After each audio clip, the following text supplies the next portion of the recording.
My story begins in Malaysia, a country brimming with cultural and religious diversity, a place that I loved to call home. I was 6 years old when an uncle that I absolutely loved and trusted betrayed me by sexually abusing me. Not knowing how to deal with the trauma, I internalized it, and it made me become a very introverted child. These incidents created a cataclysm of events that shaped me to be the woman that I am today. They say that we are the sum of our experiences, and today you will see me sitting here in front of you as the embodiment of that.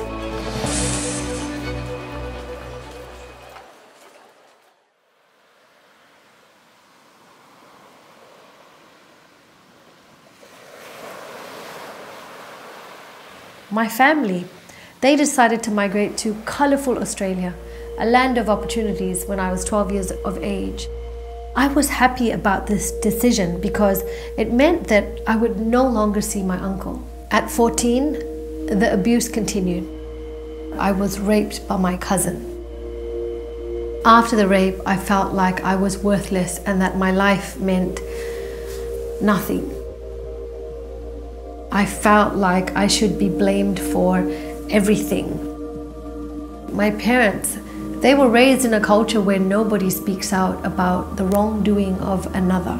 We all have a different tale to tell, and no matter who we are in this world, sometimes our hardships can make us believe that everything is self-inflicted and everything is our fault. At 15, I became depressed, attempt suicide. So at 16, because I was misunderstood, unheard, I fled from that environment, not knowing that I was about to embark on a whole new journey. I read a saying by Audrey Hepburn, "Happy girls are the prettiest," which made me think that if I had a man to love me, just maybe I would find happiness. Again, I was wrong. I ran away from abuse only to attract more abuse. At 19, I found every courage I could to escape this violent relationship. At 20, walking home from school one day, I didn't know that I was being followed by a man that I had never seen before. He kidnapped me. He held a knife against my body and asked me to recite my last rites. We all have a story, and yours will be unique in its own way. And just because you haven't lived the life that I have lived, it does not mean that you haven't suffered or that your pain is not valid. Your pain is, and with every sadness, I need you to know that there can also be a silver lining. After the kidnap, I became more vulnerable and susceptible to more violence. So the very man who broke my face was the man who raped me, and I gave birth to my son, who became my silver lining. The secret of change is to focus all your energy, not of fighting the old, but of building the new. We can't change the things that happen to us, but we can take control of the rudder and steer our lives in the direction that we want it to go in. And this direction, it should always be upwards. Today, I come to you as a mother of 5 children, a businesswoman, a philanthropist, a speaker, sharing my journey of adversity as inspiration to orphanages in Asia, educating the people from the slums of Makoko in Africa, the corporate CEOs in stages across the world, hoping to inspire the masses to achieve the very best that they can. I'd like to share with you 7 lessons when it comes to developing a phenomenal mindset. Number 1, your thoughts. Thoughts create energy, and everything in this world has energy. Thoughts are like your prayers and affirmations that go out into the world, and the energy is what you are creating for yourself. When I conceived my firstborn son in circumstances which were out of my control, I chose to think of him as my blessing.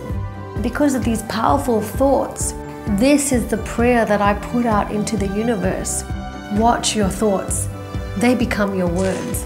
Watch your words because they become your actions. Watch your actions. They become habits.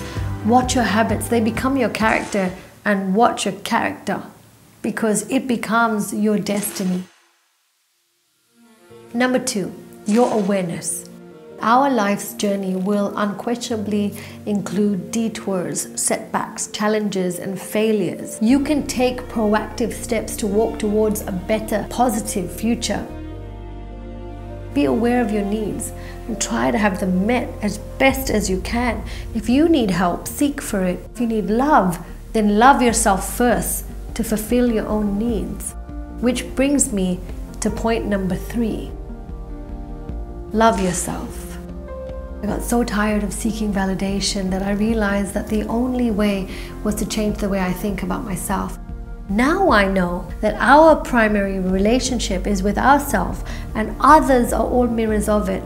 And as we learn to love ourselves, we automatically receive the love and the appreciation that we desire from others. Number 4, your purpose. Allow your passion to be your purpose. Seek out meaning in everything that you do and let it help guide your executive decisions. The more you derive authentic meaning from your own leadership, the more others will want to naturally follow you and emulate your example. We should cross over past and present boundaries that hold us back. Everything that's negative that we choose to hold on to. Number 5, your circle. Cutting negative people from our lives does not mean that we dislike them. It just simply means that we put ourselves first. You can't improve your life if you are surrounded by negative people that consistently victimize you. Choose to rewrite your story like I did. Number 6, your responsibility. You see, we can make big difference in our life by changing how we relate to our past if we start to see it for what it really was. Try to be objective. Be grateful for your hardships. Your hardships will stimulate a I can do it kind of attitude. Sometimes we can't help the things that happen to us, but we can help the positive decisions that we make to better our life. Number 7, your mind shift. Opportunities don't just happen. You have to create them, and when opportunity knocks on your door, you need to make sure that your fear isn't holding you back.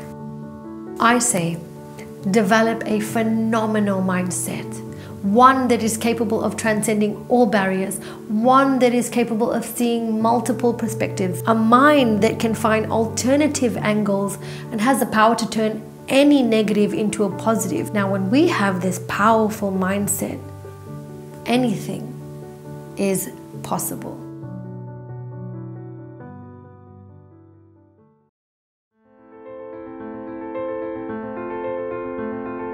Each day as the sun rises, we need to remind ourselves that we are yet again given another chance to improve on yesterday. We need to stop thinking about what could go wrong and start thinking about what will go right. We must create experiences that leave us in amazement, for these will be the highlights of our existence.